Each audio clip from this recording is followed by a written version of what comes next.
আসসালামু আলাইকুম রহমতুল্লাহি ওয়া বারাকাতুহু।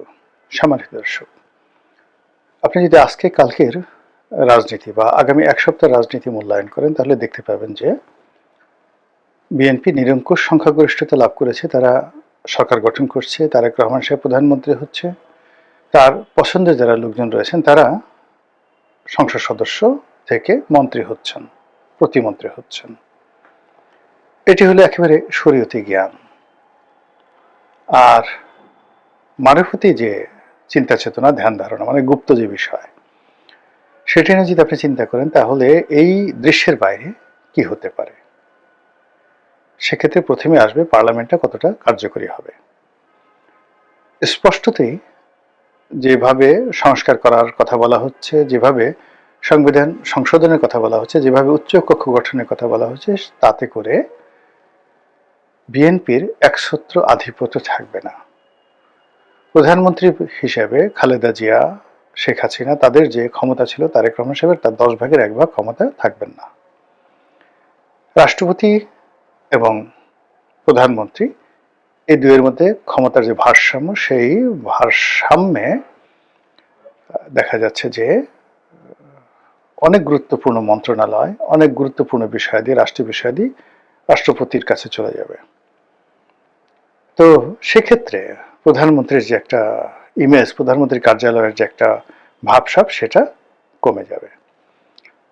দ্বিতীয়ত, পার্লামেন্টের 2টি কক্ষ, অর্থাৎ যেটা নিম্নকক্ষ, সেই নিম্নকক্ষে যথেষ্ট বিতর্ক হবে, ওয়াকআউট হবে, যা কিছু হবে, এবং সেখানে যেহেতু বিএনপির সংখ্যাগরিষ্ঠ, তারা চিৎকার চেঁচামেচি, টেবিল থাপ্পড়ানো থেকে শুরু করে আরো অনেক কিছু নিয়ন্ত্রণ করতে পারবে এবং তাদের স্পিকার মাইক বন্ধ করতে পারবে।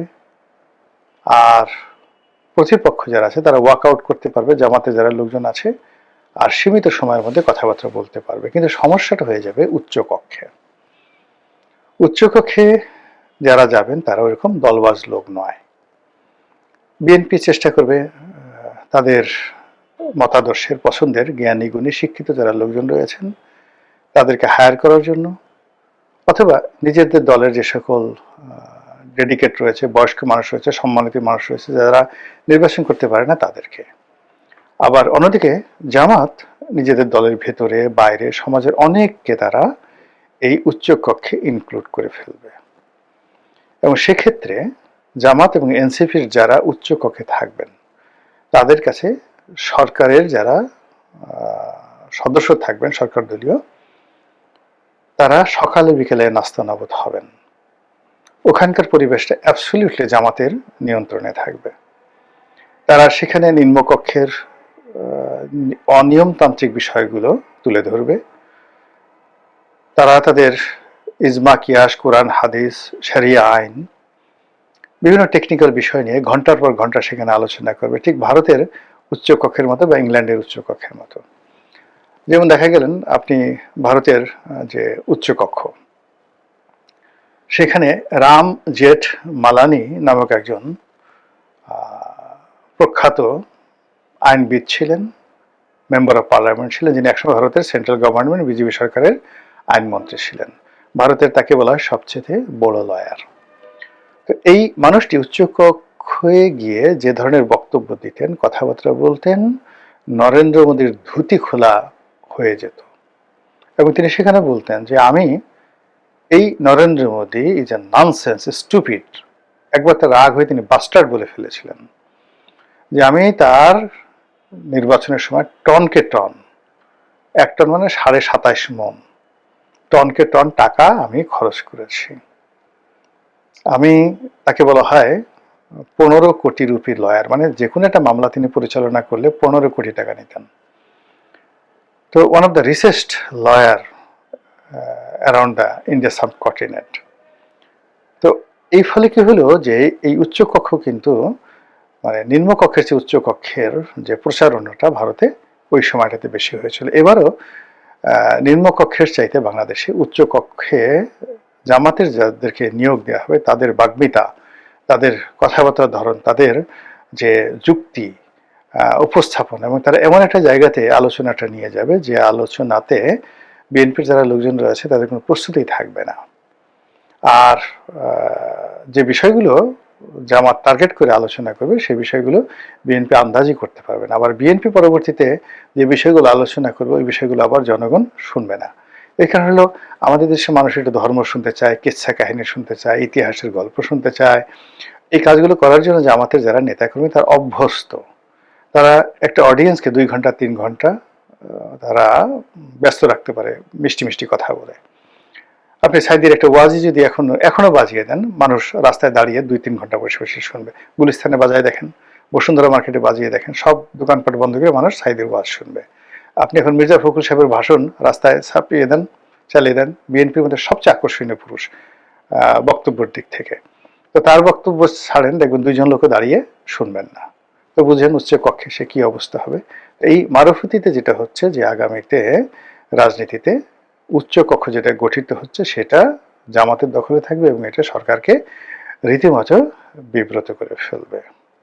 থার্ড যেটা আছে যে নির্বাচন যেটা হয়ে গেল এটা কতদিন টিকবে। সরকার যদি ভালো কাজ করে, তারা ক্রমশ ভালো কাজ করে টিকে যায়, যেটা সম্ভাবনা খুব অল্প, ভীষণ রকম অল্প। এত অল্প আমি এখন এটা বলতে চাচ্ছি না, শুধু আজকের এই ভিডিওতে এটাই বললাম যে সরকার ভালো করলে সরকার 5 বছর পূর্ণ মেয়াদে যেতে পারবে, কিন্তু যেটার সম্ভাবনা খুবই খুবই অল্প। আর যদি ভালো না করে তাহলে পুরো পরিস্থিতি নিয়ন্ত্রণের বাইরে চলে যাবে এবং যে কোনো সময় মধ্যবর্তী নির্বাচন হতে পারে, যে কোনো সময় সরকারের পতন হতে পারে, আরো অনেক কিছু হতে পারে। তো সেটা কি কারণে হবে, কেন হবে, এটা সময় হলে আপনারা দেখতে পাবেন। আমি শুধুমাত্র ইন্ডিকেশনগুলো দিলাম। তো সেক্ষেত্রে কি ধরনের রাজনৈতিক পরিস্থিতি তৈরি হবে। এখানে যদি সরকার সফল হয় তবুও রাজনীতিতে আওয়ামী লীগ অনিবার্য।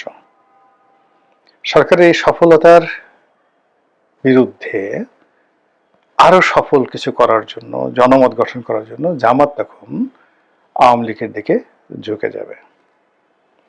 আবার যদি সরকার ব্যর্থ হয়ে যায়, ব্যর্থ হওয়ার পরে পুরো পথ ঘাট মাঠ চারিদিকে শুধু জামাত জামাত জামাত, আল্লাহু আকবার আল্লাহু আকবার, নারায়ে তাকবীর, আল্লাহু আকবার, ইসলামী আইন চাই, তারপরে আল্লাহর আইন চাই, এরকম ইনসাফ ইনসাফ, ইনকিলাব ইনকিলাব, এগুলোতে ভরে যাবে যদি সরকার ব্যর্থ হয়ে যায়। আর সেক্ষেত্রে যদি আওয়ামী লীগের মানে বিএনপির পতন হয় তাহলে জামাত ক্ষমতায় চলে আসবে এবং জামাত একবার ক্ষমতায় আসলে পুরো কোর্স অফ অ্যাকশন রাজনীতির আলাদা হয়ে যাবে। তখন ওই পরিস্থিতিতে সরকারই আহ্বান করে, উইন্ডো তৈরি করে জামাতকে মোকাবেলা করার জন্য আওয়ামী লীগকে নিয়ে আসবে এবং বিএনপি এবং আওয়ামী লীগ সখ্যতা হয়ে যাবে। এবং সেই সখ্যতাটা যেভাবে বাংলাদেশের রাজনীতি সামাল দেওয়ার জন্যে জিয়াউর রহমান সাহেব যে শেখ হাসিনাকে এনেছিলেন তিনি তো এমনি এমনি আনেননি। এর কারণ হলো বিরোধী দল না থাকার কারণে, আওয়ামী লীগ না থাকার কারণে জামাত জিয়াউর রহমানের জমানাতে এতটা শক্তিশালী হয়ে পড়েছিল, তখন তিনি বাধ্য হয়ে সেই লং মার্চ করার নামে মাওলানা আব্দুল হামিদ খান ভাসানীকে তিনি নামিয়ে দিয়েছিলেন। কিন্তু তখন তিনি বয়স্ক মানুষ, বুড়া মানুষ, তাকে দিয়ে সেই ভারতের ফারাক্কা লং মার্চ করালেন, কিন্তু কাজ হলো না। তো জামাত শক্তিশালী এবং জামাত এতটা রাজনৈতিকভাবে শক্তিশালী হয়ে পড়েছিল জিয়াউর রহমান সাহেবের জমানাতে যে যদি ইলেকশন হতো ওই সময়টাতে এবং উনি যদি আওয়ামী লীগকে না আনতেন তাহলে হয়তো জামাতি যে এখন যে ভালো কাজগুলো তারা করছে, নির্বাচনে ফলাফল করছে, এটা সেই 1979 সনে এটা হতে পারত। এবং তখন জামাতের যে প্লেয়ারগুলো যারা ছিলেন ওই সময়টাতে খেলোয়াড়, তাদের সঙ্গে আবার যোগ দিয়েছিলেন মুসলিম লীগের নেতারা। অর্থাৎ জামাত এবং মুসলিম লীগ তখন এক হয়ে গেছিল 76, 77, 78 সনে। এই 3 বছর যারা জামাতের রাজনীতি দেখেছে তারা বুঝতে পারবেন যে ওই সময়টায় তারা কতটা শক্তিশালী ছিলেন। তো সেই জামাতকে মোকাবেলা করার জন্য তখন জিয়াউর রহমান সাহেব মাওলানা মান্নানকে নিলেন। মাওলানা মান্নান একসময় সেই জামাতের রাজনীতির সাথে জড়িত ছিল, কিন্তু জামাতের সব কিছু বুঝতেন। বোঝার পরে সেই জামাতকে নাস্তানাবুদ করার জন্য মাওলানা মান্নানকে আনলেন, তাকে মন্ত্রী বানালেন। আচ্ছা, এরপর মুসলিম লীগের শাহজিজুর রহমানকে আনলেন। তারপরে জামাতকে সামাল দেওয়া যাচ্ছিল না। আওয়ামী লীগের অনেক নেতাদেরকে নিলেন, মন্ত্রী বানালেন, বড় বড় মন্ত্রী বানালেন, তারপরে পরিস্থিতি সামাল দেওয়া যাচ্ছিল। জামাত শুধুমাত্র মানে এতটা বড় হয়ে যাচ্ছিল, প্রশাসন থেকে শুরু করে সেনাবাহিনী, নৌবাহিনী, বিমান বাহিনী, সব জায়গাতে শুধু জামাত জামাত। এই যে এখন যে অবস্থা ঠিক ওই রকম। তখন সে আওয়ামী লীগকে রিভাইভ করলেন জিয়াউর রহমান সাহেব। দেখেন ইতিহাস ঘুরে ফিরে আবার আসে, সে 79 সনে বা 78 সনে যে ঘটনাটা ঘটেছে, এই 26 সনে তারেক রহমান সাহেবের জন্য ঠিক সেম ঘটনাটা ঘটতে যাচ্ছে আরো অষ্ট ভাবে। তখন তিনি সেই যে বাকশালের মাধ্যমে যে আওয়ামী লীগ নিষিদ্ধ হয়ে গিয়েছিল, সেই আওয়ামী লীগকে তিনি আবার রিভাইভ করলেন। তারপর তিনি চেষ্টা করলেন সেই আওয়ামী লীগকে অ্যাক্টিভ করার জন্য, কিন্তু ঐক্য হচ্ছিল না। দুটো গ্রুপ, এখানে মিজান গ্রুপ, মিজানুর রহমান চৌধুরী তার নেতৃত্বে একটা গ্রুপ, তারা চেষ্টা করলো। এরপরে টাঙ্গাইলের মান্নান সাহেব, এরপর নোয়াখালীর যে আব্দুল মালিক উকিল সাহেব, ওরা সবাই মিলে চেষ্টা করলেন, দুটো গ্রুপ হয়ে গেল, কিন্তু সাইন করলো না। পরে এই ঐক্য করার জন্য তিনি তোফায়েল সাহেব, আব্দুর রাজ্জাক সাহেব, ডক্টর কামাল হোসেন, এদেরকে তিনি রিকোয়েস্ট করলেন, এবং বিশেষ করে ডক্টর কামালকে তিনি, মানে জিয়াউর রহমান সাহেব, তিনি বিশেষভাবে তাকে দূত নিয়োগ করলেন, অ্যাম্বাসেডর নিয়োগ করলেন, যে দিল্লিতে গিয়ে শেখ হাসিনাকে কনভিন্স করে বাংলাদেশে আনার জন্য। এবং 1981 সনে শেখ হাসিনা যখন বাংলাদেশে এলো, পুরো রাজনীতির জঙ্গনে বিএনপি এবং আওয়ামী লীগ এই দুটো গ্রুপে বিভক্ত হয়ে গেল, জামাত পিছনের সারিতে চলে গেল। এই হলো প্রকৃত ইতিহাস, যে যাই বলুক না কেন। এবং ঠিক সেম ইতিহাস সামনে আসছে। এবং সেক্ষেত্রে যেটা বললাম, যে যদি জামাত মানে সরকার ব্যর্থ হয়, তারেক রহমান সাহেব ব্যর্থ হন, জনপ্রিয়তা হারিয়ে ফেলেন, জামাত অত্যন্ত প্রভাবশালী হয়ে পড়বে এবং জামাত ক্ষমতা আসার দ্বার প্রান্তে চলে আসবে, এবং সেটা ফেরানোর জন্য তখন জনাব তারেক রহমান সাহেবই আওয়ামী লীগকে রিভাইভ করবেন। এটা হলো একটা অপশন।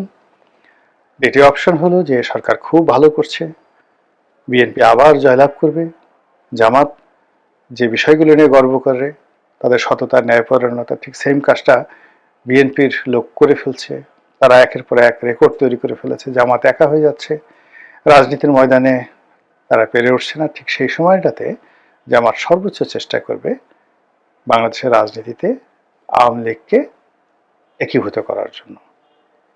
এই হলো স্বাভাবিক দর কষাকষি, স্বাভাবিক হিসাবপত্র ভবিষ্যতের রাজনীতির সমীকরণের বিষয়।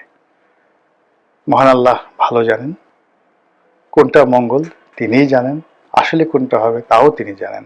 আমরা শুধুমাত্র অনুমান করতে পারি আর বিচার বিশ্লেষণ করতে পারি। আল্লাহ আমাদের সবাইকে হেদায়েত দান করুন আর হেফাজত করুন। আসসালামু আলাইকুম ওয়া রাহমাতুল্লাহি ওয়া বারাকাতুহু।